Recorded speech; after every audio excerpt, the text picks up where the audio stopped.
Welcome to the final December 16th meeting of the 2008-2010 cycle Advisory Neighborhood Commission West City Area District. We're here tonight on a special forum. The Advisory Neighborhood Commission special forum is a duly constituted, duly noticed meeting of the entire commission. We are short of a quorum right now. We will have a quorum by the time this is over. It is a meeting where motions and resolutions can be brought up, but they must be restricted only to the topic of the forum. Would you speak up, please? I want to be brief and to the point. You might want to stand up. I don't need to stand up, it's okay.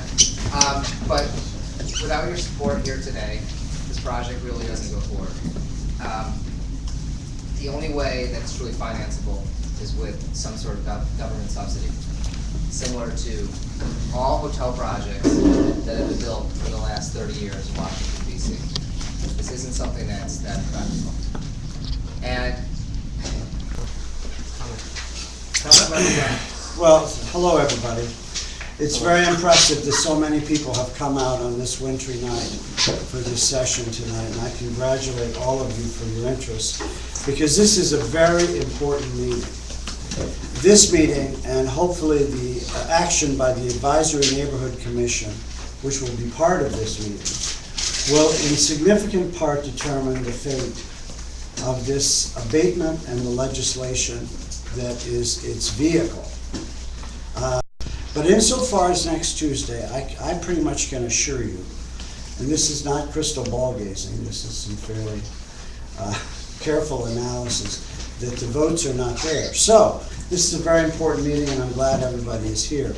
Now, I was hoping that we'd have something here from the Marriott Corporation. I guess we don't have it. We don't have it tonight, and I wanted tonight something from Marriott saying, talking to the issue of the urgency of this, because that's why we're all here on December the 16th. I mean, I think we'd all rather be somewhere else, but we have the sense that we have to do something about this, or Marriott's going to take a walk. I was hoping we'd have this in writing.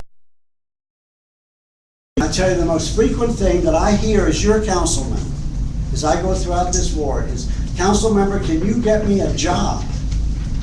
And anything I can do that will provide the opportunity of gainful employment. And I believe, I was raised in my household, in my family, we were raised to believe that all work had nobility if it was contributing. And so the promise of jobs here, 500 jobs all told, is a very compelling thing in this particular economy. So these are the reasons that I introduced the legislation for the relief. And these are the reasons that I would like to move this next Tuesday. From the supporting side, William Simpson. I have to start by saying I didn't love the way that the sign sheets were labeled, but I went ahead and signed on a support sheet because I do fundamentally support the idea of a hotel in the neighborhood, and I do fundamentally support the idea that a tax abatement can be used as a way to foster the project. But I do have two significant concerns in that regard. One is that the size of the tax abatement seems to be very significant relative to the size of the overall project. The latest figure I saw on the size of the overall project suggested it might be in the range of 120 million or something to that effect. So we're talking about a third of the cost of the building that ultimately gets refunded to the developer in the form of their tax abatement, and that seems large to me. I don't have a great sense of what is typical, but that seems large. You know, there have been various numbers suggested by the chief financial officer in terms of what was required in order to have this development work. You know, I think that, you know, we've been guided by those numbers throughout this discussion. You know, I mean, I'm not a, what's the term? No, I'm not, there's a term for people who figure out financial forecasts and everything. That's not me. I mean, I've got to be guided by what others are saying to me.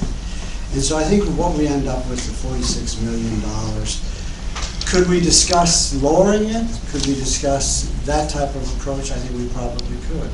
But I think it's about right in terms of what we're advised, what it will take to build this hotel, the way it's envisioned. Thank you. Mr. Lanning, you have the last word. Thank you. All right. Commissioner-elect Lanning. Commissioner-elect. Councilmember, I heard your comments about the clawbacks related to local hiring. I do appreciate that. Ed Lazaire, who couldn't be here tonight from the DC Fiscal Policy Institute, issued a position on this where he felt that the benefits of tax abatement were unproven. Part of it was some of the issues you raised that would help address it, something concrete of, identifying truly what those benefits are. I think that's a first step. I certainly like to see the city, with the abundance of tax abatements and tips, have those callbacks truly written into it.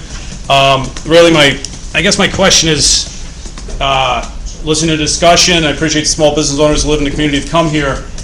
Can you help, again, just try to explain, I call it almost like the wretch factor, that you need $46 million in tax abatement plus a variance for zoning to make it larger, to make it affordable, yet we have a gentleman here who's maxed out on his credit cards and a second mortgage on his home.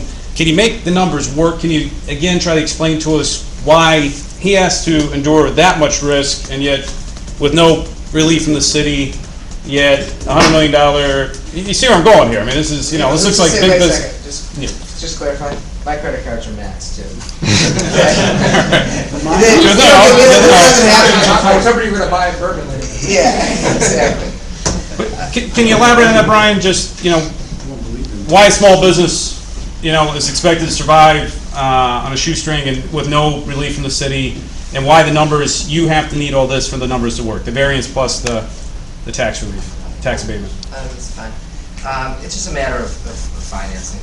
That's the reality. This project is completely unfinanceable without a subsidy. You better speak up. This project's completely unfinanceable without a subsidy. Because you're $100 million in debt to build it? Because to financially build a project, you need to be showing some sort of return on cost at a certain amount, and that's impossible because the cost to preserve the church and to create the construction the way we want to do it in a green and LEED certified way, and digging a hole for putting parking, these things all have costs, and there's a lot of jobs and people to pay. Breakdown of jobs, great question. There's 565 jobs out of the hotel, and there's first source hiring, and there's unions. So on an hourly basis, these wages are much higher than you're going to see from a traditional restaurant. And I'm happy to provide you with a breakdown. But I don't think there's anybody on there with below, I think, $12 an hour. You should mention local hotel and restaurant workers, union, local 25. These are going to be union jobs. It's going to be a union hotel. And, that's in the final stages of negotiation, I'm told. You speak up. It's going to be a union hotel. And Local 25 is negotiating the final agreement on that in terms of being part of this process. Because I spoke to John Boardman today about Anybody? I mean, part of this is information to help guide us, and we're getting a lot of it tonight. I just heard tonight, for example, the Union Hotel is in discussion. It's in a discussion that this is going to be a Union Hotel. well, it's in the final stages of discussion. Final, well, who knows? I mean, who knows where that goes? Well, What do we get? The question is, what do we get for $46 million? I'm hearing